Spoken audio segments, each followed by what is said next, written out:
America की राजनीति, युद्ध और सत्ता, इन तीनों के बीच चल रही एक बड़ी कहानी इस वक्त दुनिया का ध्यान खींच रही है।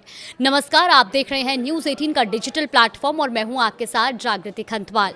तो 28 फरवरी को जब अमेरिका के राष्ट्रपति डोनाल्ड ट्रंप ने इजराइल के साथ मिलकर ईरान पर हमले शुरू किए, तब उनके फैसले में एक खास आत्मविश्वास दिख रहा था। माना यह जा रहा था कि वो पहले से वेनेजुएला में की गई कार्रवाई से उत्साहित थे और उन्हें लगा कि ईरान के खिलाफ ये अभियान भी ज्यादा मुश्किल नहीं होगा। लेकिन जैसे जैसे दिन बीतते गए, हालात बदलने लगे और कुछ ही दिनों में ये साफ होने लगा कि ये संघर्ष उतना आसान नहीं है जितना शुरू में समझा गया था। एक तरफ ईरान था जिसके पास खोने के लिए सीमित चीजें थी, वहीं दूसरी तरफ अमेरिका था जिसकी अर्थव्यवस्था और राष्ट्रपति की राजनीतिक साख दोनों दांव पर लग चुकी थी। अब युद्ध लंबा खिंचता गया और आखिरकार छठे हफ्ते में दोनों देशों ने थक हार कर बातचीत का रास्ता चुन लिया। युद्ध विराम की घोषणा हुई। अब ईरान में इस युद्ध विराम के बाद जश्न का माहौल है, लेकिन अमेरिका में तस्वीर बिल्कुल अलग है। यहाँ राजनीतिक विवाद थमने का नाम नहीं ले रहा। एक रिपोर्ट के मुताबिक 85 से ज्यादा डेमोक्रेट सांसदों ने राष्ट्रपति डोनाल्ड ट्रंप को पद से हटाने की मांग की है। ये संख्या अपने आप में बड़ी है, क्योंकि इतने व्यापक स्तर पर विपक्ष का दबाव पहले कभी नहीं देखा गया था। सिर्फ यही नहीं, अमेरिका में एक और नैरेटिव भी जोर पकड़ रहा है। कुछ लोग ये मान रहे हैं कि ईरान के साथ ये युद्ध असल में एप्स्टीन फाइल से जुड़े गंभीर आरोपों से ध्यान हटाने के लिए शुरू किया गया था। हालांकि इस दावे की पुष्टि नहीं हुई है, लेकिन राजनीतिक माहौल को ये और ज्यादा गर्म जरूर कर रहा है। अब सवाल ये उठता है कि आखिर राष्ट्रपति को हटाने की मांग इतनी तेज क्यों हो रही है। दरअसल ईस्टर के मौके पर राष्ट्रपति डोनाल्ड ट्रंप ने सोशल मीडिया पर एक बेहद गुस्से भरा और आपत्तिजनक पोस्ट किया। इस पोस्ट के बाद न सिर्फ विपक्ष बल्कि अमेरिका के भीतर भी कई लोग उनकी भाषा और व्यवहार पर सवाल उठाने लगे। आलोचकों का कहना है कि ईरान युद्ध को लेकर बार बार बदलते बयान, रणनीति में लगातार बदलाव और इस तरह की भाषा, ये सब उनके मानसिक संतुलन पर सवाल खड़े करते हैं।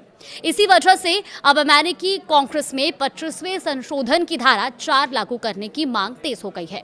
अब समझते हैं कि ये 25वां संशोधन आखिर है क्या।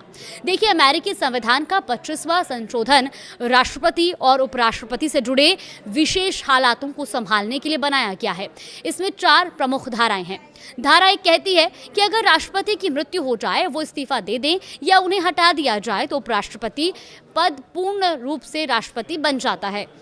धारा 2 के तहत अगर उपराष्ट्रपति का पद खाली हो जाए तो राष्ट्रपति एक नए नाम का प्रस्ताव देते हैं, जिसे कांग्रेस की मंजूरी मिलना जरूरी होता है।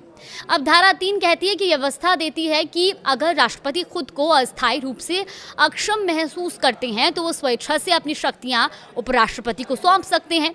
लेकिन सबसे ज्यादा चर्चा में है धारा 4। दरअसल इस धारा के तहत उपराष्ट्रपति और कैबिनेट के बहुमत यानी कि 15 में से कम 8 सदस्य लिखित रूप में ये घोषणा कर सकते हैं कि राष्ट्रपति अपने कर्तव्यों का निर्वहन करने में सक्षम नहीं है। ऐसी स्थिति में उपराष्ट्रपति तुरंत कार्यवाहक राष्ट्रपति बन जाता है। हालांकि अगर राष्ट्रपति इस फैसले को चुनौती देते हैं और कहते हैं कि वो पूरी तरह से सक्षम है, तो मामला कांग्रेस में जाता है और वहां उपराष्ट्रपति और कैबिनेट को 2/3 बहुमत से ये साबित करना पड़ता है कि राष्ट्रपति वास्तव में अक्षम है। अब यही वजह है कि ये प्रक्रिया आसान नहीं मानी जाती, लेकिन मौजूदा हालात में इसे एक विकल्प के तौर पर देखा जा रहा है।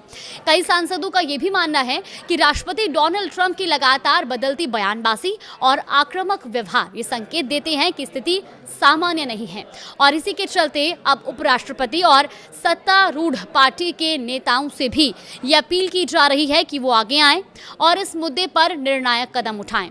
तो कुल मिलाकर ईरान के साथ युद्ध विराम भले ही हो गया हो, लेकिन अमेरिका के भीतर एक नई राजनीतिक लड़ाई शुरू हो चुकी है जो सीधे राष्ट्रपति की कुर्सी तक पहुंच गई है। फिलहाल इसको लेकर आपका क्या मानना है, हमें कमेंट बॉक्स में अपनी राय जरूर दें।